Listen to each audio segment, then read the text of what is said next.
Hello बच्चों, आइए प्रश्न को देखते हैं। एक कमरा जो कि 51 डेसीमीटर लंबा, 45 डेसीमीटर चौड़ा और 3 मीटर ऊंचा है। कमरे का आयतन हमें ज्ञात करना है। यदि एक व्यक्ति के लिए कमरे में 1350 घन डेसीमीटर वायु की आवश्यकता हो तो कमरे में कितने व्यक्ति रह सकते हैं, यह हमें बताना है। प्रश्न को हल करने से पहले इसकी मुख्य अवधारणा के बारे में चर्चा करनी है। मुख्य अवधारणा। अब देखिए, सबसे पहले हम ऐसी चीजें बताएंगे जो प्रश्न को हल करने में सरल सहायता प्रदान करेगी। यहाँ पे पहली चीज ये है कि कोई भी घनाभ दे रखी है, कोई भी घनाभाकार आकृति होती है जिसमें 3 विमाएं होती है, लंबाई, चौड़ाई और ऊंचाई। तो पहले तो हम घनाभ की शक्ल बना लेते हैं। देखिए यहाँ पे क्योंकि घनाभ जो है घन की तरह ही होता है। इसमें क्या होता है, घन में तो तीनों भुजाएं बराबर होती है, तीनों विमाएं बराबर होती है, लेकिन इसमें तीनों विमाएं बराबर हो ये जरूरी नहीं होता। इसलिए इनको बोलते हैं लंबाई, चौड़ाई और ऊंचाई। इसको मैं लंबाई बोल देता हूँ L, इसको मैं चौड़ाई बोल देता हूँ B, और सॉरी, इसको मैं ऊंचाई बोल देता हूँ, चौड़ाई इसको बोल देता हूँ।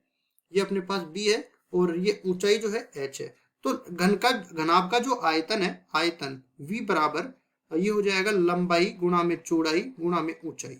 और दूसरी ये तो हमें ये चीज काम में आने वाली है। दूसरा हम ये बता देते हैं कि 1 मीटर जो होता है ना, 1 मीटर उसमें बराबर होते हैं 10 डेसीमीटर।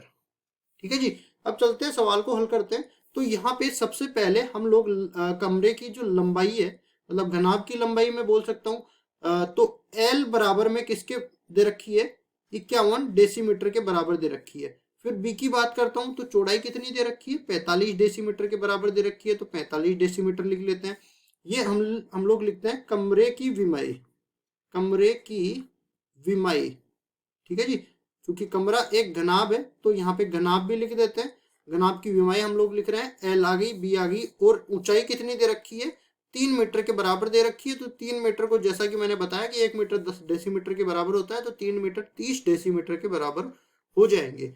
अब हम लोग आयतन पे चलते हैं। तो आयतन मैंने V माना है, तो V बराबर में, जैसा कि मैंने सूत्र लिखा है, L गुणा में B गुणा में H आ जाएगा।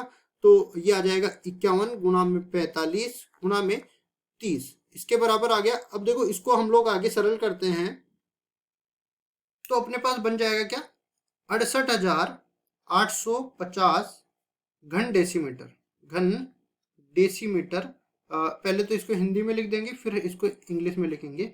घन डेसीमीटर इस तरह से लिखते हैं, और दूसरा डेसीमीटर की घात 3, इस तरह से ये बन जाता है।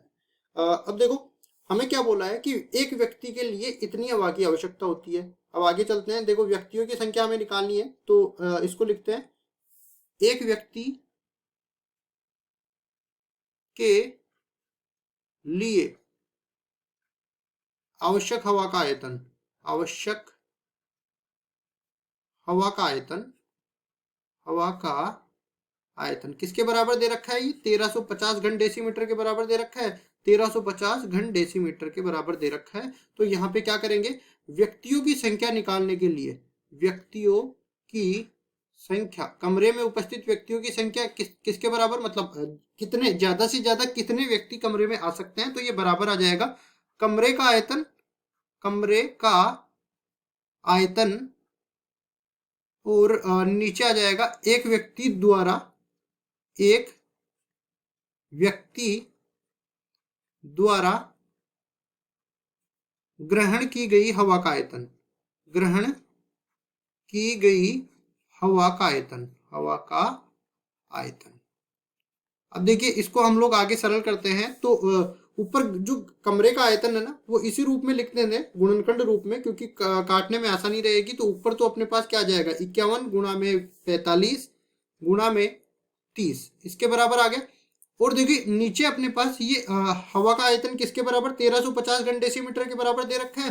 तो नीचे आ जाएगा 1350, और ये व्यक्तियों की संख्या हम लोग निकाल रहे हैं। तो देखो, जीरो से अपने पास जीरो कट जाएगा, और उसके बाद देखो 45 या 135 होता है, 3 बार कटेगा, और ये 3 इस 3 से कट जाएगा। तो कुल मिला के अपने पास शेष रह गया 51। तो व्यक्तियों की संख्या, अधिकतम व्यक्तियों की संख्या जो कमरे में आ सकते हैं, तो यही हमें निकालना था। कितने, 51 व्यक्ति अपने पास आ जाएंगे, 51 व्यक्ति, और यही अपना उत्तर हो जाएगा। आशा करता हूँ ये सवाल आपको समझ में आया होगा। धन्यवाद।